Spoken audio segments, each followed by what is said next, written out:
Are we alone in the universe? This question has plagued humankind ever since we began to look at the stars. I personally have always been interested in space, and recently my interest was piqued by taking ENG4UT, or Earth and Space Science.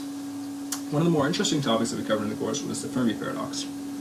Now, the Fermi paradox asks the incredibly important question, where is everyone?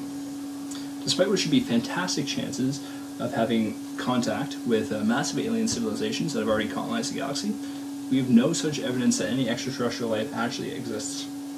This raises many questions, including, are we alone? Does life tend to end itself before it can achieve deep space travel, either through nuclear warfare or global warming?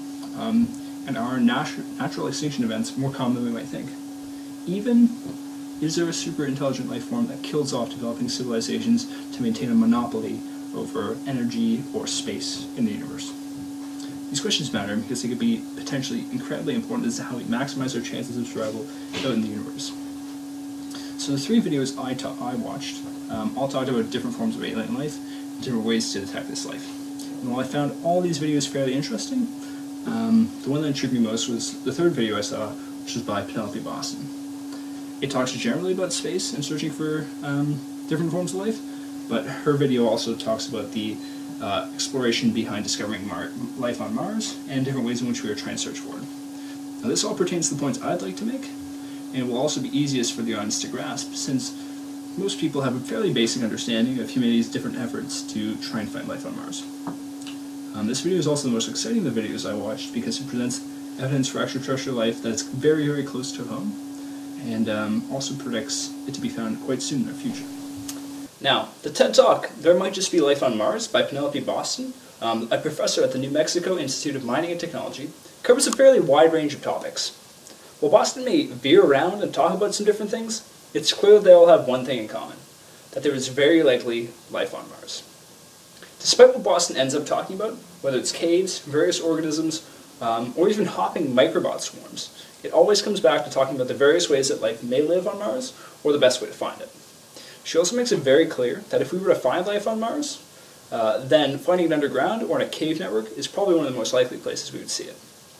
By the end of her talk, Boston has made an obvious attempt at pushing the scientific community into taking heed of her ideas and perhaps putting together a mission to Mars to investigate further. Now, Penelope has a fairly effective introduction to her presentation. She explains what she does, which is exploring caves and researching microbiology, and explains how this could relate to life on Mars. I would say this is a strong starting point for the presentation, and allows the audience to wonder about what the rest of it may be like, drawing in their attention and making them think for themselves. Now, she uses old-fashioned, yet clear graphics, and she moves around quite a lot, speaking with her hands, which allows the audience to keep engaged. Boston has made it clear that this is going to be an exciting presentation, and it appears as though Penelope has structured this very well, understanding her audience and allowing her to create interest in what she might have to say. Unfortunately, after starting off so well, it begins to go downhill a little. Boston begins to talk about how she ended up in the field she's now in, and some of her experiences along the way, which just comes off as a bit of a change of pace.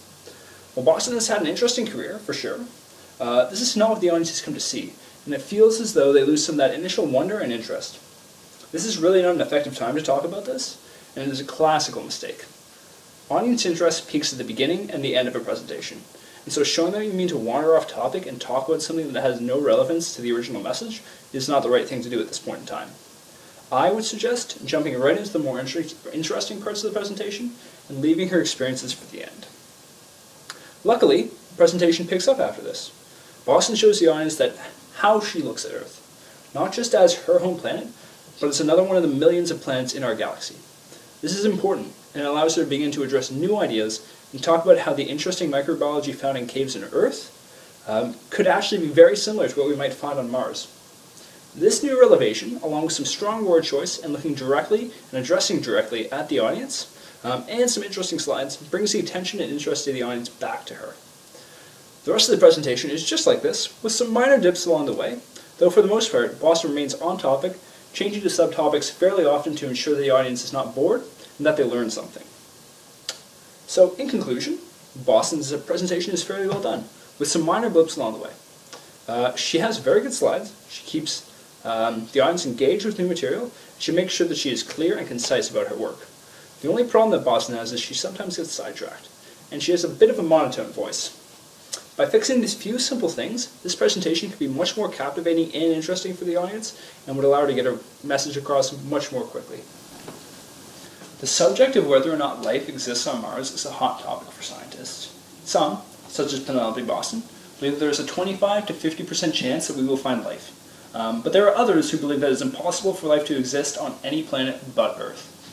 There are even some others who pore over pictures of Mars looking for signs of life that may be being hid from them by the government.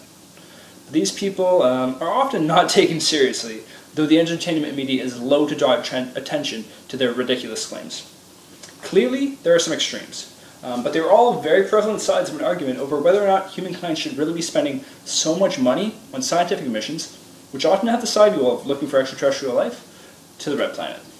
As of right now, Earth is the only known planet that supports any form of life, despite the fact that we've been sending robotic missions to Mars for decades. While we have found some organic compounds on the surface, that does not mean that life has necessarily been found, although these are the type of compounds that would be found had organic life existed on the Martian surface. So this is some proof for life having existed on Mars in the past, but clearly it is far from certain. And this is often the case when speaking about Mars. Things are never certain. And that is the main problem and controversy with this topic. As a scientist, it is very important to try and remain unbiased, but at the same time have your own opinion and follow the work that you enjoy.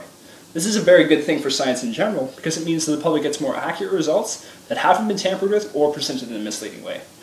This means that, generally speaking, scientists are fairly neutral about this subject, and though they may believe one way or another, they are willing to be convinced otherwise, if there's enough proof. This is not necessarily true for the general population.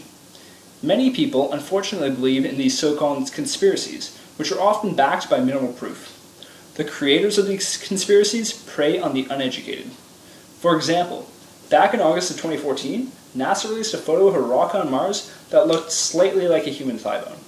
To any educated mind, the idea that the government has managed to keep some sort of human activity on Mars hidden from the public, and yet accidentally let slip a picture of a human body part and allow it to be uploaded to the internet is insane.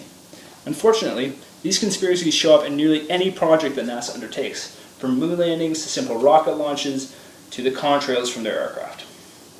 Luckily, in my opinion, I think it's luckily, Boston pays no heed to the purposely misinformed and ignorant during her presentation. And I think her presentation is better off for it. While it's important to hear out all ideas and examine all options of different people, conspiracy theorists are steadfast in their beliefs, and acknowledging them and their obviously misguided opinions is just asking for a debate that will convince neither party. Ignoring the controversy involved in her topic, Boston is also able to talk more about her research and the findings that she has and allow the audience to learn more, which is exactly what TED Talks are meant for. This also shows that Boston understands her audience. An audience at a TED conference is likely an audience that has very few conspiracy theorists due to the high level of education that many attending members will have. So there is a lot of controversy surrounding this topic, but it seems like nearly everything involved in space and extraterrestrial exploration leaves a massive weight in conspiracy theories anyway, and they often hamper the abilities of scientists working on the project. Now, Boston was prepared for this, and remains focused on her topic instead of engaging these controversies, which makes for a better presentation. In conclusion, it is clear that there's a massive amount of information behind this topic. Boston has clearly put a lot of thought behind how she will go about presenting it, and it has certainly paid off. Personally, I'm surprised that this video isn't more popular than it actually is, both because of Boston's speaking abilities, and because of how important this topic is for human civilization in general. Exploring, colonizing, and discovering life on Mars is the next big leap in human history, and once we prove that we are not alone in the universe, many of our perspectives on life, and in fact the way we treat each other, will likely change. This is an incredibly important and trying time for humanity, and in the words of Penelope Boston, this will be a fascinating puzzle as we go into the next half-century. Thank you for your time.